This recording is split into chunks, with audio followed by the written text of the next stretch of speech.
ছয়টার দিকে খবর পেয়েছি 3 জন মারা গেছে। তারপরে আস্তে আস্তে যখন গাড়িগুলো উল্টানোর পরে তখন দেখা যাচ্ছে 11 জনের খবর পেলাম।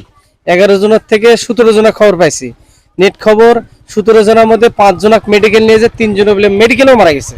বর্তমান এখনো পর্যন্ত সব তথ্য পাওয়া যাচ্ছে না আমাদের ছেলেপিলে থেকে, এই বর্তমান আটকে আছে।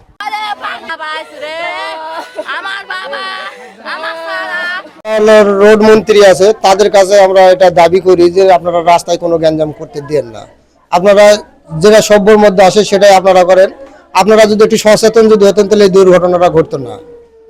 তার জন্য আমরা এটা চাই যে রাস্তাতে কোনো জাম যেন না হয়, সেটা আপনার সরকারের কাছে আবেদন এবং রোড মন্ত্রীর কাছে আমাদের এটা আবেদন। আর শ্রমিক ড্রাইভার যারা গাড়ি চালায় তাদেরকে একটু সতর্ক করে গাড়িটা চালাতে হবে। যদি রাস্তার মধ্যে কোনো জায়গায় যদি কোনো ড্রাইভারের ঘুম ধরে, তারা গাড়ি 20 মিনিটের জায়গাতে 1 ঘন্টা দাঁড়ায় তারা ঘুম পারে আবার করবে, শরীরের সমস্যা হতে পারে ওদের জন্য। যে ওরা রাত জায়গায় কাজ করে এবং গাড়ি চালায়, ড্রাইভিং করে, তার জন্য ওদের সমস্যা হতেই পারে। কিন্তু তার সমস্যা বুঝতে পারলে তারা যেন গাড়ি কোনো জায়গায় দাঁড় করায় যেন সুষ্ঠু মতন যাত্রীগুলোকে যেন বহন করতে পারে, এটাই আমাদের আবেদন প্রতিটা ড্রাইভিং এর কাছে এবং প্রতিটা গাড়িওয়ালা ড্রাইভারের কাছে আমাদের এটাই দাবি।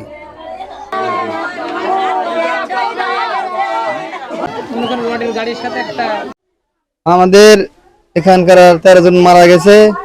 13 জনের ভিতরে আমার মামা শ্বশুরের বেটাও আছে, সম্পর্ক আমার শালা হচ্ছে। লাশটা যেন ভালোভাবে যেন পুষে, এটাই আমাদের আকুল আবেদন জানাই আমরা।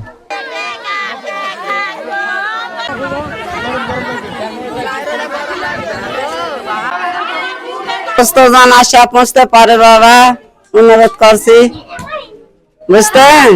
এই গায়ে 13 জন লোক মারা গেছে, মৃত্যু হয়ে গেছে বাবা। এখন ভাগ্য আছে তাই মৃত্যু হয়ে গেছে। তরস্ত করে আসা জানে লাশ পৌঁছতে পারে, সেই ব্যবস্থাটা আপনারা দয়া করে দাও।